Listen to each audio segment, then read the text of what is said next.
Hello everyone, I have decided to return back to life. I'm back in my very suspiciously designed podcast room. Listen, it's a work in progress. Where have you been? Well, little quick update in case you haven't seen any of my recent videos, which I don't expect any of you to. I had a little hearing loss incident, and before everyone goes, "You deserve it, you irresponsible DJ," it was actually not caused from music. Surprise! It was a viral infection, and unfortunately, I think it was caused by COVID. I had some sort of sickness, and the inflammation in my ear unfortunately affected whatever cells were there, and I lost a lot of frequencies and got tinnitus. So now every time I go to bed, I get to listen to the sweet, sweet sound that goes like, "See." But that's okay. Honestly, you live with it, life goes on, and I've definitely taken this time. Half of my time has been spent inside of an oxygen chamber, which I'm finally free from. It took many, many months, and I don't know how many hours of my life was spent inside those chambers, but I got many hours to reflect. And sometimes, these rather dire situations give you often what you need and not what you want. And for me, it involved a lot of deep reflection into what I really care most about and what makes me the happiest, which is music. And I just got back from Chicago, and I'm going to do a quick story time. But first, I want to start with my favorite part of it. We live streamed the show on Twitch. This was my first time doing a production like this. Usually it's impossible, having been a live streamer for 7 years of my life.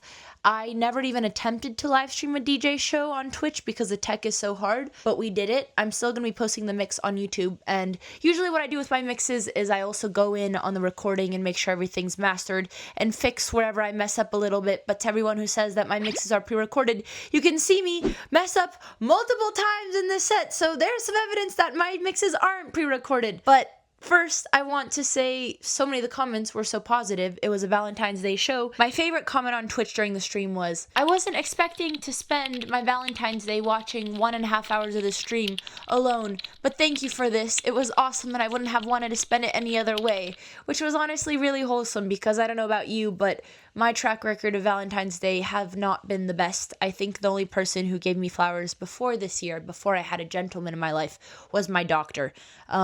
True story. I thought it maybe someone was surprising me, but no, it was just a get well soon from my doctor. Surprise, I also got sick 1 week before this DJ set as well. Bennett, my roommate, got the flu, I don't know how, 3 days before we go to Chicago, literally out of nowhere. Everyone was healthy.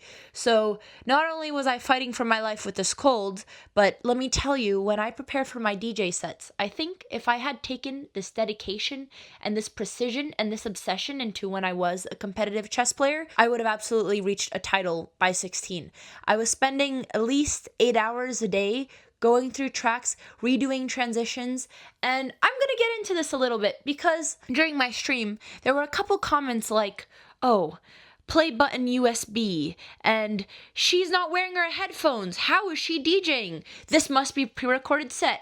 And I honestly get really flattered when people think my sets are pre-recorded, because if you knew the blood, sweat, and tears that go into them, and I will show some B-roll. At some point, I was vlogging this process, but I just thought this is the most boring shit ever. It's literally me in my hobbit hole, not leaving my chair for 10 hours, getting up to make a snack every 45 minutes because I'm not taking my Adderall meds anymore. I really love music. I really love working on DJ sets, but they take a lot of focus where I get distracted every 30 minutes, and the only way to soothe that pain is through a snacky. Anyways, I'm going to show you guys my record box because I thought it would be nice to show you guys the blood, sweat, and tears. And also, I think I'm probably the least efficient DJ in the world. I don't think anyone does this. And I will say that my one critiques of the techno and the EDM world is that when I got into music, there was some DJs I really looked up to. I'm not going to name them because I'm not trying to shit on anyone, but I used to go to their sets and I would get inspired. And it was a journey, and every track was new. And partly of this was because I started producing music, so I became way more critical. But when I started going to their sets recently, I was hearing the same songs from 3 years ago. And they're playing the same tracks, and they're playing their main, most popular stream tracks, which, you go there to find new tunes. And I'm not blaming the DJs because they have to make a living. They're touring 24/7. I understand how much effort it takes to make a brand new set with brand new tracks. But I will say that out of the last 10 times I went to a show, there was very few times when I actually felt inspired and like I was given something new from the artist. So when I'm curating my sets, I make sure that I am putting every emotion, every blood, sweat, and tear. I take a long period of time to work on my sets because number one, I want them all to be a spectacle. I want to play almost different music for the entire set. Of course, if I have some remixes that I really love that I worked on, or tracks that I really love, I'll play them. But the entire infrastructure, the mood, the journey of the set is always different. I promise that if you come to one of my sets, it won't be something that you've heard before. While I will say sometimes when I'm in this process, it takes the joy out of making music completely because it's just a grind and I hate it and I wonder, why am I doing this? And then, the doubts started to creep in your head. There was a couple things about the show I was really concerned.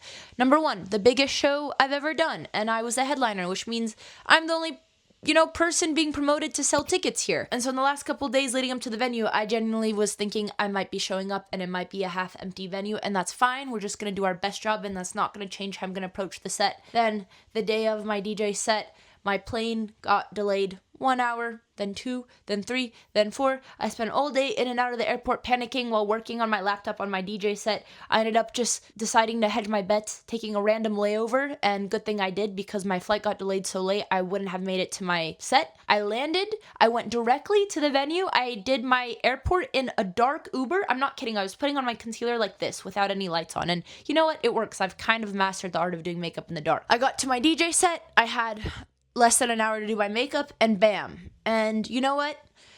That moment when you see the room and everyone's so happy, and there's just so many moments where you genuinely feel people's joy, and I see and of course there's always going to be a lot of people who are standing and like giving you looks, but a lot of those people were so happy to be there, and I know that because after my DJ set, I always take the time to meet people and do a short meet and greet, and the amount of people I met who said like, hey, I really love chess, and I really love techno, I didn't even know you DJ, and I live in Chicago, and I follow this event, they're like a very popular community techno group, and when I saw your name, I couldn't believe it.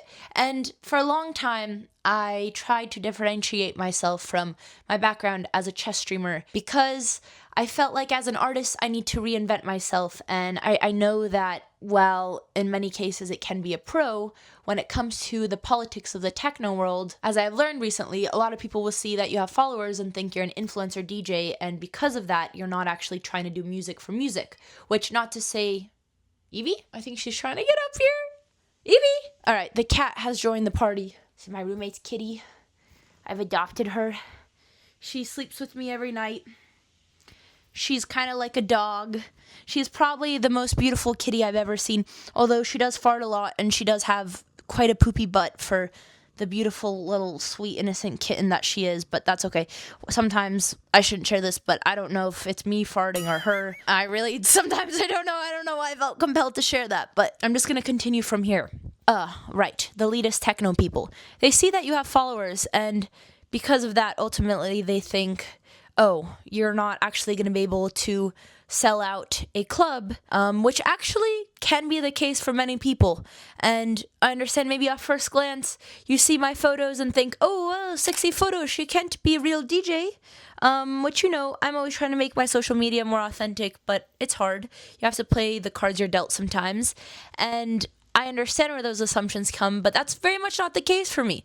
I've spent the last 3 years literally learning Ableton, DJing, and producing, and spending months on one DJ set just for shows like these. Anyways, that moment after the show, when you get to meet the fans, and I get to talk to people who actually get to experience something new in their life, and this is maybe their first time at a techno rave, and I'm able to give them that experience because I remember how special it was for me when I went to a techno show and I felt like it changed my life, and that really started my love and my obsession for music.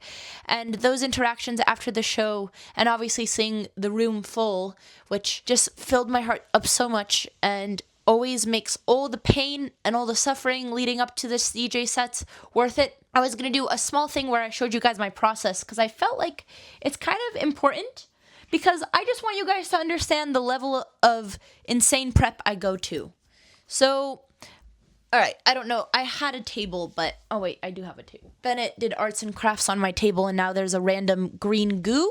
It used to be a nice handcrafted table, but that's gone. Oh, this kind of works. Like I was saying, I was documenting myself working on my DJ sets, but I thought this is really boring, so I'm just going to share how I spent the last 10 days. I started preparing Friday night, one Friday before my show, which was on a Saturday. All my friends were going out, celebrating, going on the weekend. My dad was even in town. I couldn't even hang out with my dad and my sister because I needed to start preparing my DJ set 1 week in advance. I'm telling you, I literally take this more seriously than my chess preparation. And chess tournaments, I was doing a decent amount of prep. Anyways, I have my entire set list, and I will tell you, I will even calculate exactly how long I'm playing each track for, which usually is not even half of the actual length of the track because I like to mix so much more. Otherwise, I just get really bored and I don't know what I'm there for.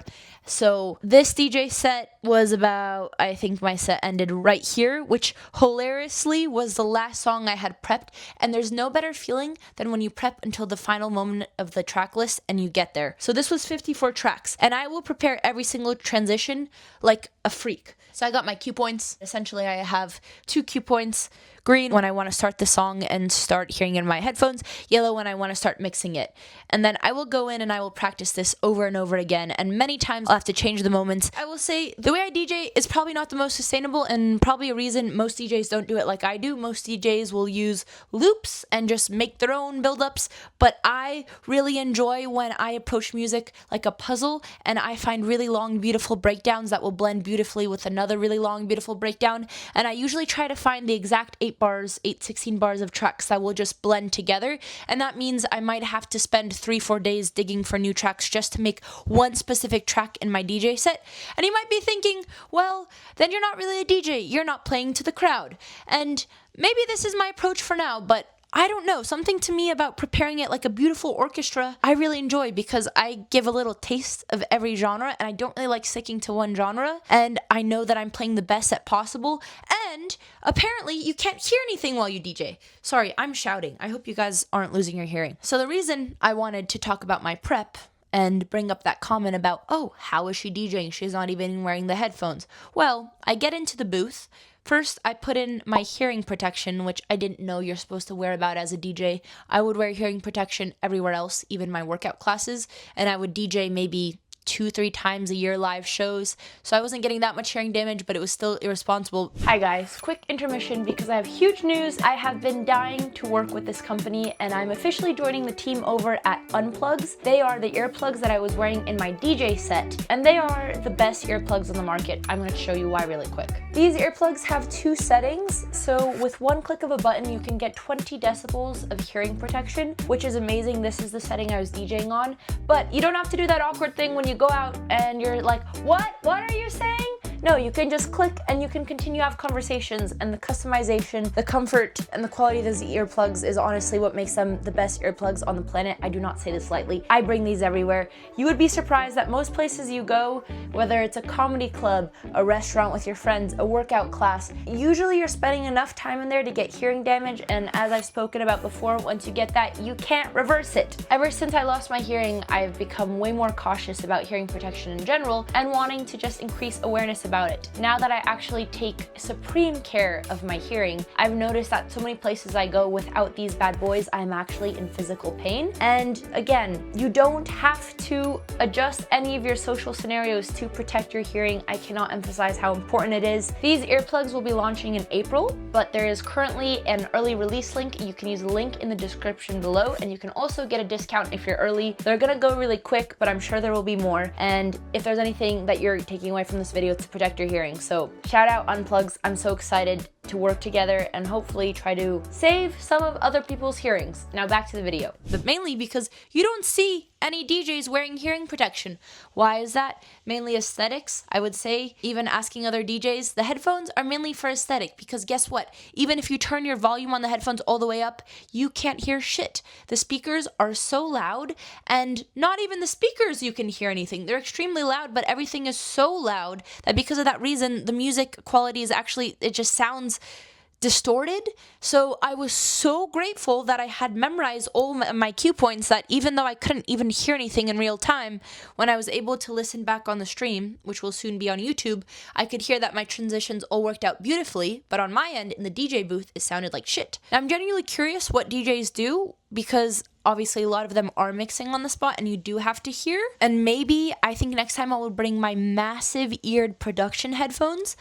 But the way I have been approaching mixing is where you can really feel it and doing it progressively and melodically and hear it and feel it. And that's how I practice it at home. And I just think that's impossible to do at the club.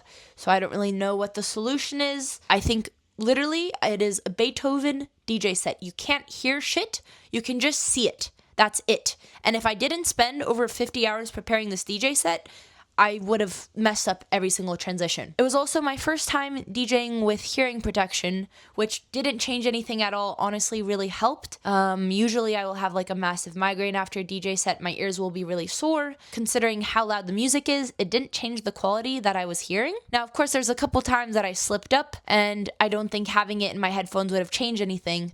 But I just wanted to address the no headphone DJ comment because people were really confused, and it was because I was purely going off these cues that I prepared for every single track like a cycle, and I don't regret any of it.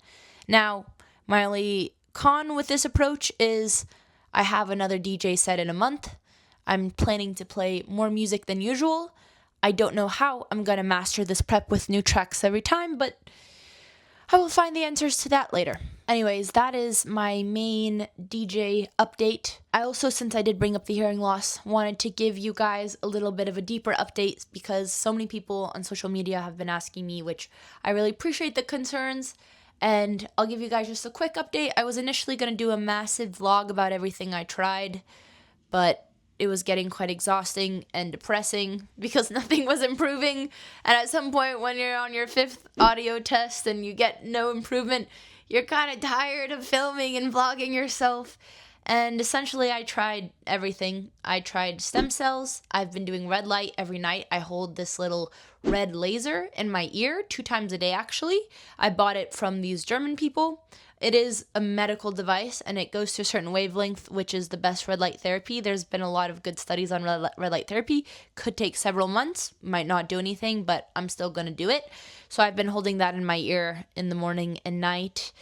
And I finished, like I mentioned previously, I finished my hyperbaric oxygen therapy, and I just wanted to do a short little vlog about that experience. If you don't know what hyperbaric oxygen therapy is, I was finally going to a medical center. Let me tell you, and I appreciate this because many people in the comments were pointing this out, the way I was doing it was not safe. I was going to a friend's garage who literally lived on the side of the highway, so sometimes you would feel the tank shaking as really fast cars speed by you, which is mildly concerning knowing you can blow up. But on that detail specifically, there was one incident of a really young kid, a really tragic story. He was about 8 years old. In 3 seconds, he turned into flames because he moved and there was too much friction from a polyester blanket that the hospital who was administrating the oxygen didn't double check.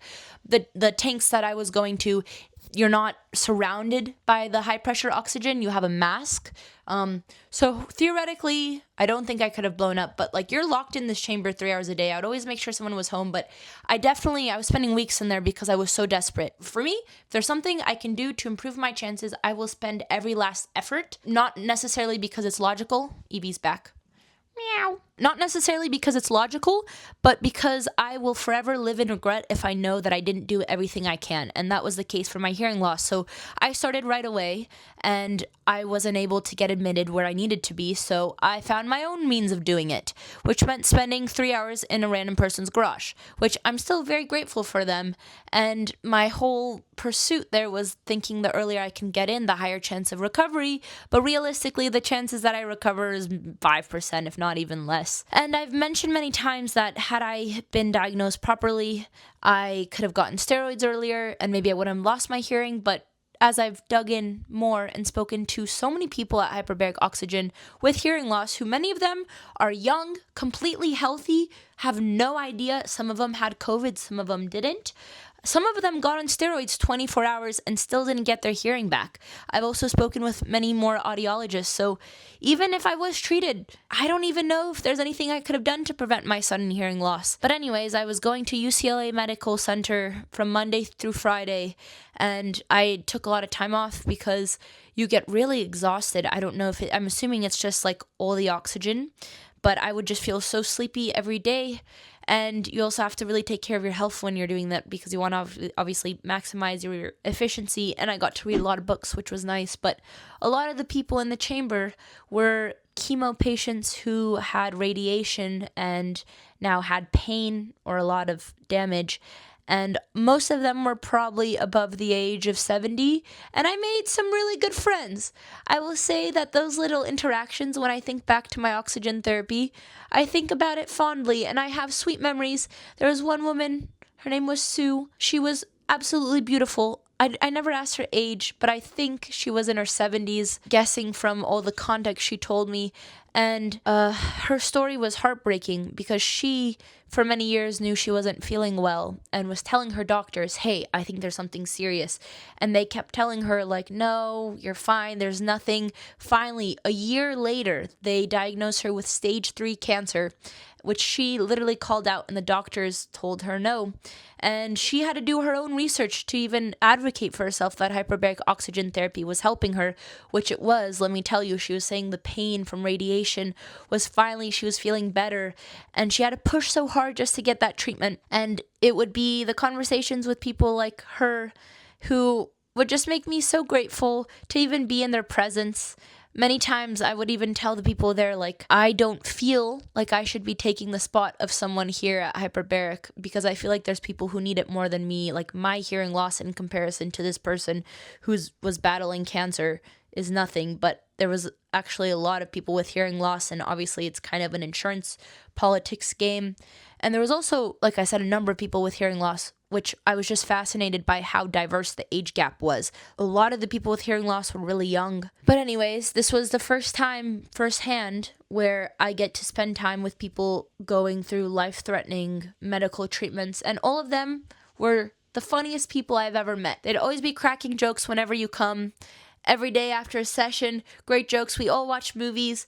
And I think that was the first time in LA where I had a group of people where I was like, everyone here is amazing people, and I'm glad I got to meet these people. And it's through really depressing circumstances, but it's the small things that made the highlight in my experience there. So that was my experience at Hyperbaric Oxygen, which I'm done now and no longer doing it in a garage. I spent a decent amount of money on the stem cell injection in my ear, which I knew going into it most likely isn't going to restore my hearing loss, although there has been a lot of studies of stem cells obviously healing a big myriad. Myriad? Is that the word? I don't know. I was trying to use a fancy word. I think you guys know what I mean. Of tissue damage and wounds and other injuries, but the science on hearing loss is much more novel, and it's helped some people. For me, it didn't help me. I feel like I've done everything in the regard of cell healing, and it hasn't changed. So I've gotten to the point where I use my little laser. I've accepted, and I just wanted to speak about this because so many people are going through this. And I feel like we're going to get closer to finding a cure, and I will continue to try these technologies, and whatever I discover, I will be sharing with the world. I am a firm believer of everything happens for a reason, and I think everyone has, their gift that they can share with the world.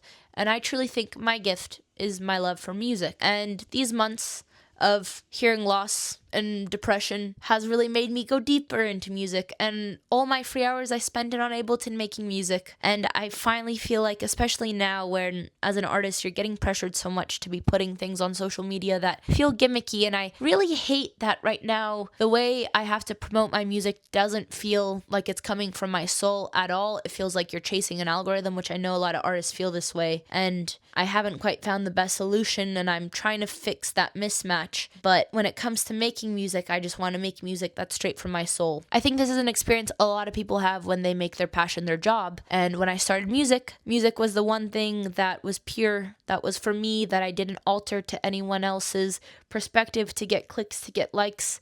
And then when I tried making music, I, without even realizing, started making music more for other people than myself. And so much of this is because you have to think about how you're going to bottle your track in 8 seconds for the algorithm. And frankly, my realization from these last months is I'm not doing that anymore. I'm just going to make whatever I feel, and I'm investing everything in this passion project, and that's fine. I also think there is way more of a burst of authentic music content that I've been seeing on my Instagram. Maybe I've just been curating it more. If there's any people who are DJs and artists who are listening to this, I'd really love your perspective, because I feel like we're all in this box and we all hate it, but we all have no choice to keep doing it. And recently my short documentary was finally released after 3 years.